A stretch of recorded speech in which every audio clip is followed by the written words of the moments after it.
విన్నంత మాత్రాననే మీ పాపాలు కష్టాలు తొలగించి మీ కోరికలు నెరవేర్చి మీ జీవితానికి సుఖ సంతోషాలను మోక్షాన్ని ప్రసాదించే మన పురాణాల్ని మన దేవుళ్ళ చరిత్రలని మీకందరికీ అర్థమయ్యే సరళమైన భాషలో మీకు అందించే మన ఈ శబరి భక్తి ఛానల్ని లైక్ చేయండి, షేర్ చేయండి, సబ్స్క్రైబ్ చేయండి. అలాగే పక్కనే ఉన్న బెల్ ఐకాన్ని క్లిక్ చేయండి. మీ ఊరిలో మన గురువు గారి ప్రోగ్రాం పెట్టించడం కోసం ఈ స్క్రీన్ మీద కనిపిస్తున్న నంబరును సంప్రదించగలరు. ఓం గం గణపతి నమః.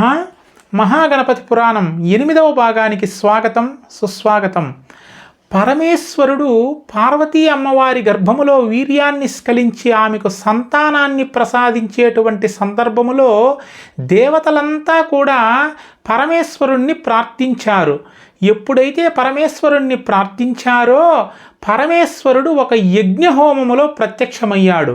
అంటే అక్కడ అమ్మవారి దగ్గర వీర్యస్ఖలనం చేయకుండా ఆ అగ్నిహోమములో వీర్యస్ఖలనం చేసేశాడు. అగ్నిలో వీర్యస్ఖలనం చేశాడు పరమేశ్వరుడు.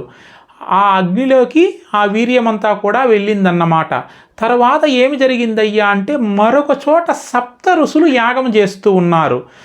ఈ వీర్య ప్రభావము చేత అగ్నిదేవునికి ఆ 7 ఋషుల భార్యల పట్ల కోరిక కలిగింది. వెంటనే ఈ విషయాన్ని అగ్నిదేవుని భార్య అయినటువంటి ఛాయాదేవి గ్రహించింది. వాళ్ళు మహాపతివ్రతలు కాబట్టి ఈ ఛాయాదేవియే అత్రి మహాముని అనసూయ అవతారం తప్ప మిగిలిన 6 భార్యల అవతారాలు కూడా ఈవిడే ఎత్తి 6 మార్లు అగ్నిదేవునితో సంగమించింది. అప్పుడు అగ్నిదేవుడు ఈవిడ గర్భములో 6 సార్లు వీర్యస్ఖలనం చేశాడు. ఆ వీర్యాన్నే అంటే ఆ శివుడి వీర్యాన్నే 6 సార్లు ఈవిడ ఛాయాదేవి గర్భములో స్ఖలించాడు. అంటే ఈ ఛాయాదేవే 6 మహర్షుల భార్యల రూపాలతో అగ్నిదేవునితో సంగమించిందన్నమాట. అయితే ఆ శివుడి యొక్క వీర్యాన్ని ఛాయాదేవి తనలో ఉంచుకొని భరింపలేకపోయింది ఛాయాదేవి.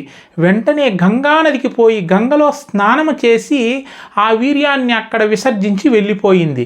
గంగాదేవి కూడా ఆ వీర్యాన్ని భరింపలేక కెరటాల రూపంలో అలా ఒడ్డుకు తోసేసిందండి. అంటే శరవణము అనేటువంటి ప్రదేశానికి తోసేసిందనమాట ఆ వీర్యాన్ని. ఆ శరవణము దగ్గర శివ వీర్యము ఫలించి ఒక బాలుని రూపం అక్కడ ఏర్పడింది. ఒక బాలుడు జన్మించాడండి. అతనే సుబ్రహ్మణ్య స్వామి. కాకపోతే శరవణము అనేటువంటి ప్రదేశములో జన్మించాడు కాబట్టి శరవణ భవుడు అని కూడా పిలిచారు. వెంటనే మునిపత్నులైనటువంటి 6 అక్కడికి వచ్చారు. వారినే కృత్తికలు అంటారు, మునిపత్నులు. 6 కృత్తికలు కూడా ఈ బాలుణ్ణి తీసుకుని వెళ్ళి స్తన్యమిచ్చి పెంచారు. 6 మంది తల్లులకు కుమారుడైనటువంటి వాడు కాబట్టి షణ్ముఖుడు అని కూడా మన సుబ్రహ్మణ్య స్వామికి పేరు వచ్చింది. అయితే ఇక్కడ మీకు ఒక సందేహం రావచ్చు. ఏమిటి ఆ సందేహము అంటే, ఈ విధంగా జన్మించినటువంటి కుమారుడు మరి పార్వతీదేవికి కుమారుడు ఎలా అయ్యాడు అనేటువంటి సందేహం మీకు రావచ్చు. ఎలా అయ్యాడు అంటే, ఇప్పుడు మొదట ఛాయాదేవి వీర్యాన్ని తీసుకున్నది, శివుని వీర్యాన్ని. ఆ తరువాత గంగాదేవి, ఆ తరువాత భూమిపైన శరవణం అనే ప్రదేశానికి గంగాదేవి తోసేసింది. ఆ భూదేవి, ఆ గంగాదేవి, ఈ ఛాయాదేవి వీళ్ళందరూ కూడా పార్వతీదేవి అంశే.